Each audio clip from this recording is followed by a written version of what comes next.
અમદાવાદમાં મલ્ટી એજન્સીઓ દ્વારા એચએડીઆર કવાયત યોજવામાં આવી અને સાબરમતી નહેર પર યોજાઈ કવાયત તો કુદરતી આફત સમયે પહોંચી વળવા એજન્સીઓ દ્વારા ખાસ કવાયત યોજાઈ છે।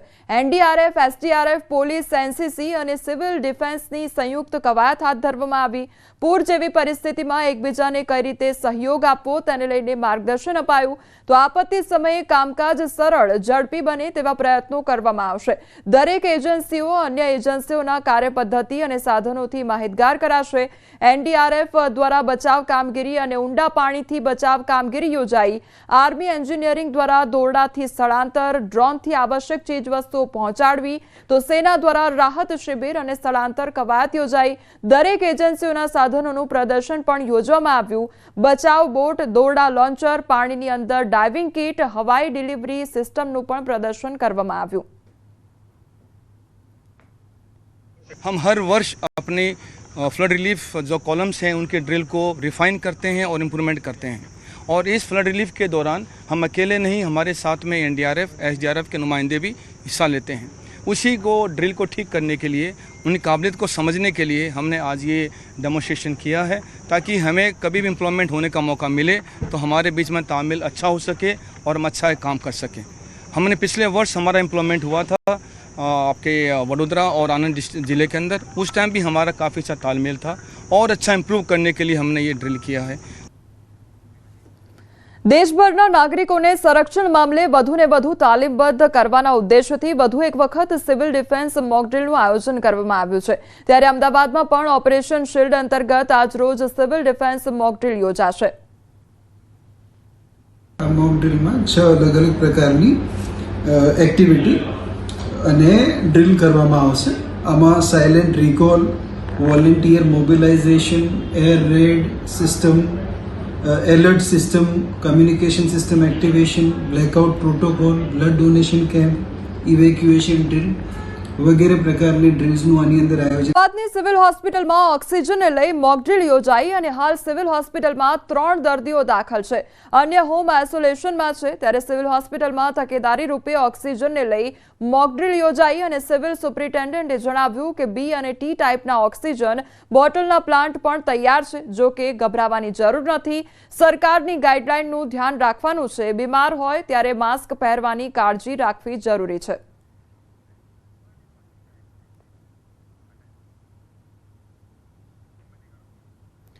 તો સિવિલમાં મોક ડ્રીલ યોજાઈ હતી અને ઓક્સિજનને લઈને આ મોક ડ્રીલ યોજાઈ હતી તો સુપ્રિન્ટેન્ડન્ટ દ્વારા પણ લોકોને સલાહ આપવામાં આવી છે કે સરકારની જે પણ ગાઈડલાઇન્સ છે તેનું યોગ્ય રીતે પાલન કરવું જોઈએ અને ગભરાવાની કોઈ જરૂર નથી। જે પણ સૂચનો જારી કરવામાં આવ્યા છે તેનું યોગ્યપણે પાલન કરવું જરૂરી છે। મોક ડ્રીલ એક પાર્ટ છે જે આપણને પ્રિપેર કરાવે છે કે કોઈ પણ આવી સિચ્યુએશન ક્રિએટ થાય તો આપણે કેવી રીતે એની સામે લડવાનું છે। ફરીથી એકવાર કહીશ કે મહેરબાની કરીને કોઈ પણ વ્યક્તિ આપના થકી કહીશ કે ગભરાશો નહીં, સતર્કતા રાખજો, સાવચેતી ચોક્કસથી રાખજો। કેસીસ વધે છે, મેજોરિટી હોમ આઇસોલેશનમાં છે। મોડલની કાર સળગાવવા મુદ્દે વિવાદ વકરો છે। મોડલની કાર સળગાવવા મુદ્દે હવે નવો વળાંક સામે આવ્યો છે। મોડલે વેસુ પોલીસ મથકમાં ફરિયાદ નોંધાવી છે તો મોડલે સુરતના મિતેશ જૈન સામે ગંભીર આક્ષેપ કર્યા છે। નોંધનીય છે કે 2 દિવસ પહેલા સુરતમાં મોડલની મર્સિડીઝ કારને કોઈ અજાણ્યા શખ્સે સળગાવી દીધી હતી તો માથું શરમથી ઝૂકી જાય તેવી ઘટના અમરેલી જિલ્લામાં બની છે। અમરેલી જિલ્લા પોલીસના 2 પોલીસ કર્મીઓ પર દુષ્કર્મની ફરિયાદ નોંધાતા પોલીસ બેડામાં ખળભળાટ મચી ગયો છે। એક કિસ્સો બાબરા પોલીસ સ્ટેશનના એલઆરડી જવાન રવિરાજસિંહ ચૌહાણ જેમના પર આરોપ છે કે તેમણે 14 વર્ષની સગીરાનું અપહરણ કરી તેની સાથે બળજબરીપૂર્વક દુષ્કર્મ આચર્યું છે। જ્યારે બીજો ગુનો અમરેલી હેડક્વાર્ટરમાં ફરજ બજાવતા પોલીસ કોન્સ્ટેબલ મહેશ સોલંકી દ્વારા કરાયો છે। યુવતીને લગ્નની લાલચ આપી દુષ્કર્મ ગુજાર્યાની ગંભીર ફરિયાદ નોંધાઈ છે। ફરિયાદ નોંધાયા બાદ પોલીસ કર્મીઓને સસ્પેન્ડ કરી દેવામાં આવ્યા છે। બંને આરોપી હાલ ફરાર છે। મરજી વિરુદ્ધ એક વખત શરીર સંબંધ બાંધી બળાત્કારનો ગુનો કરેલો છે।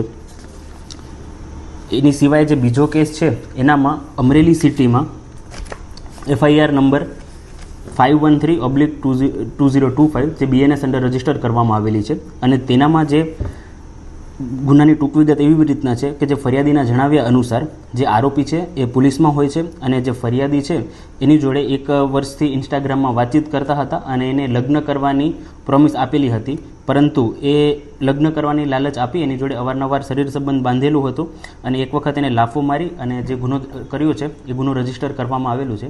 હાલમાં આ જે બંને પોલીસ કર્મીઓ છે એમને સસ્પેન્ડ કરવામાં આવેલા છે.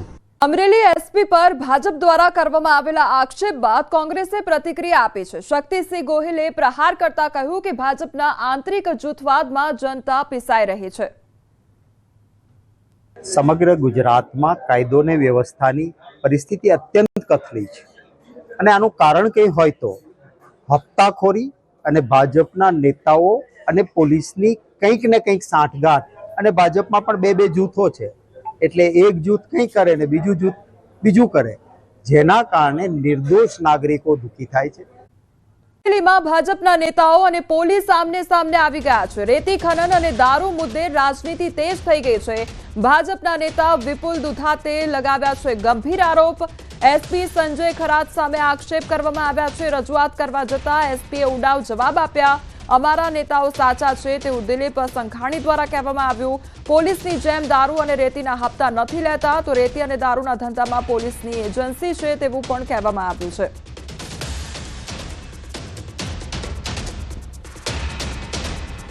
વિપુલભાઈ અને ભારતીય જનતા પાર્ટીના અન્ય કાર્યકર્તાઓ જ્યારે પહોંચ્યા ત્યારે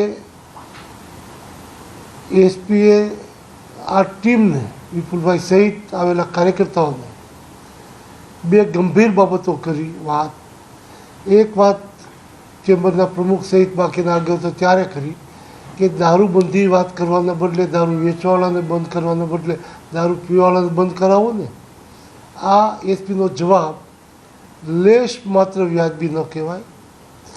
કાયદાના રક્ષક, કાયદાનું ભક્ષણ થાય, વેપાર બીજા કરે એની મલાઈ પોતાએ ખાય, એ પરિસ્થિતિમાં પોતાની મલાઈ જૂટવાતી હોય એટલે આવો જવાબ આપે એ પણ વ્યાજબી ન કહેવાય. બીજી બાજુ રેતી ખનન બાબતમાં ભાજપ કાર્યાલય કેવી રીતે ચલાવો છો એ પણ મારે તપાસ કરવી પડશે. હું ખુલ્લેઆમ એસપીને કહું છું કે પાર્ટી કાર્યાલય ભારતીય જનતા પાર્ટીનો કાર્યકર્તા પોતાની જાતે ચલાવે છે.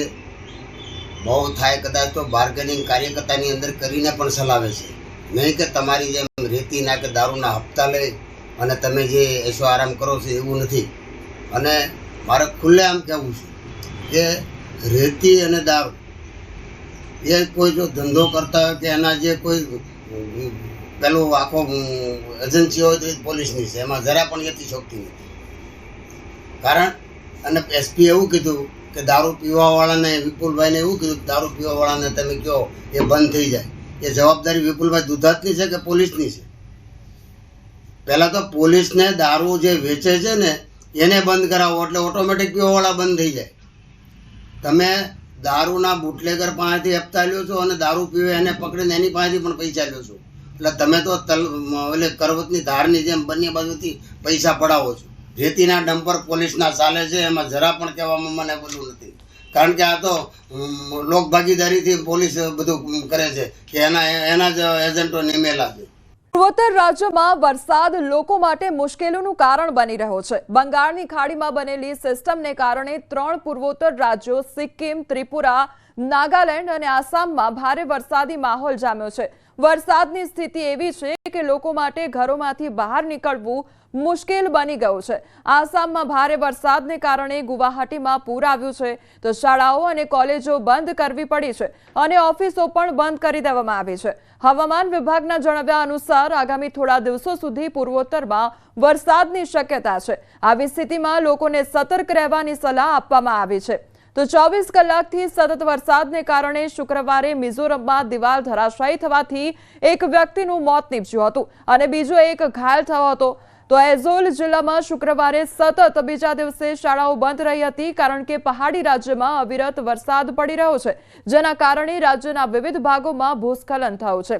આ તરફ ભારતીય હવામાન વિભાગે 1 જૂન સુધી ઉત્તર પૂર્વના તમામ રાજ્યોમાં વાવાઝોડા અને ભારે પવન સાથે ભારેથી અતિભારે વરસાદની આગાહી કરી હતી. તો આસામના મુખ્ય શહેર ગુવાહાટીમાં પાણી ભરાઈ ગયા છે. ગુવાહાટી શિલોંગ રોડનો મોટો ભાગ પાણીમાં ગરકાવ થઈ ગયો છે. તો ચાંદબારી તેમજ રૂકમિણી ગામ અને હાથી ગામ સહિત અનેક વિસ્તારોમાં અચાનક પૂરને કારણે સામાન્ય જનજીવન પ્રભાવિત થયું છે. હવામાન વિભાગે આસામના ઘણા જિલ્લાઓમાં ભારે વરસાદ અને ભારે પવન ફૂંકાવાની ચેતવણી પણ જારી કરી છે, જેમાં ગુરુવાર રાતથી રાજ્યના ઘણા જિલ્લાઓમાં ખાસ કરીને પશ્ચિમ અને દક્ષિણ ભાગોમાં સતત વરસાદ વરસી રહ્યો છે. પ્રાદેશિક હવામાન કેન્દ્રના ડેટા અનુસાર 15થી વધુ જિલ્લામાં રેડ એલર્ટ જારી કરવામાં આવ્યું છે. અતિ ભારે વરસાદ અને કેટલીક જગ્યાએ અત્યંત ભારે વરસાદ અને 40થી 50 કિલોમીટર પ્રતિ કલાકથી 60 કિલોમીટર પ્રતિ કલાકની ઝડપે તોફાની પવન ફૂંકાવાની ચેતવણી પણ આપવામાં આવી છે. ચોમાસુ 15 જૂન આસપાસ બેસવાનું અનુમાન લગાવવામાં આવી રહ્યું છે.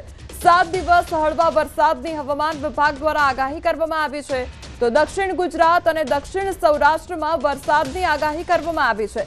આજથી 2 દિવસ માછીમારોને દરિયો ન ખેડવા માટે સૂચના આપવામાં આવી છે.